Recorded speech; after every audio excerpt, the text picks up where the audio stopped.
that mostly it?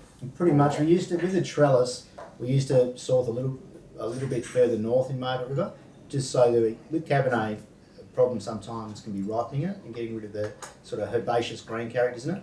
So we were sourcing a little bit further north. That can, you guarantee to get the real richness in it. Yeah. But it kind of was making styles that was just a little bit too powerful and, in my mind, just a little bit unbalanced. So Willie Abrupt's probably as far north as we go, and the rest is south. But when I say south, it's only as far as that treatment section I'm talking about. So if you're looking straight down, you're looking at a zone that's probably 10 kilometres that we work through with our reds. So we want to get good ripeness, but we don't want the alcohol in there as well. So yeah, so everything kind of intermingles. So, you know, the Montgomery vineyard predominantly goes into the reserve. Well, the reserve Cabernet is only from Max Montgomery, but the rest of it goes into the Cab Merlot. A little bit might even end up in the trellis, but most of it will either come from Frank Simon's vineyard or our home block. So yeah, because what happens is you never guarantee every year what a vineyard's going to do. You can set it up properly, but the weather, can always work against you. So basically, that's why we have so many opportunities to pick and choose. Even though we've got the same vineyards, the mix might be a little bit different. But we found with Montgomery vineyard that always delivers, guaranteed, the best fruit. And we're lucky, Margaret River is very consistent. So every bit of fruit that comes in, you go, oh God, that's pretty good. I mean, a lot of it would qualify for the very top, but unfortunately, can't squeeze everything into that very top. So it sort of works throughout the portfolio. It does, something like the trellis Cabernet Merlot has less time in oak, and we use a lower proportion of new oak so that it is more approachable when it's younger.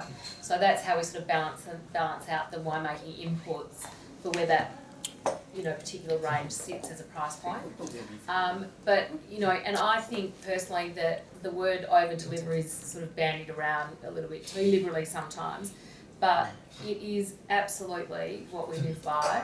And particularly on something like that trellis range, and I really, really believe in it strongly, because often it is the first experience that somebody has with your brand. So forgetting about the profitability of that range, it strategically is so important, because if someone buys that wine and it looks pretty on the shelf and they think, oh, I'm going to try that, but then it doesn't deliver or over deliver, you're never going to get them coming back again, and you're never going to get them transitioning up into the other ranges within your brand. So it is something that we live by and die by, and really strongly believe in it. Trellis is, we've had a lot of success with that range because of that philosophy, I think. And then that has definitely grown the base of the other ranges within the brand. Donella, could you tell us, who actually did the artwork for the label?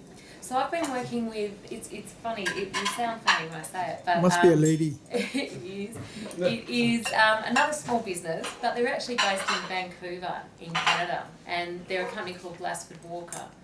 And we've been working with them for a long, long time. They do all of our branding work for us, all that design element, from our website through to our labels. And she's actually a Perth girl, a West Australian girl, and she is married to an American guy, and they've got their own agency that they set up in Vancouver. So we were the first wine brand that they worked with, and they've then moved into doing some other great wine brands and alcohol brands and restaurants on the Vancouver restaurant scene and bar scene.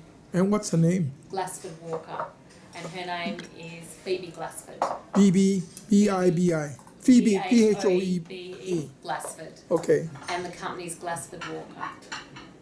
They're just great guys, and it works really well. I mean, I think in this day and age of technology, so often I'll send them some feedback on something, and then they do the work during our night time, and it's sitting in my inbox in the morning when we wake up, and we Skype, and they come out to Australia once or twice a year, and we catch up, so it works really well. And I think we get a fresh approach. You need to take off your shirt and see what you've Yeah, I got. was talking about a massive one on my back. I love that.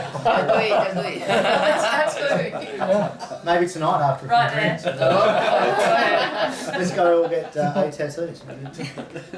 Nice shout.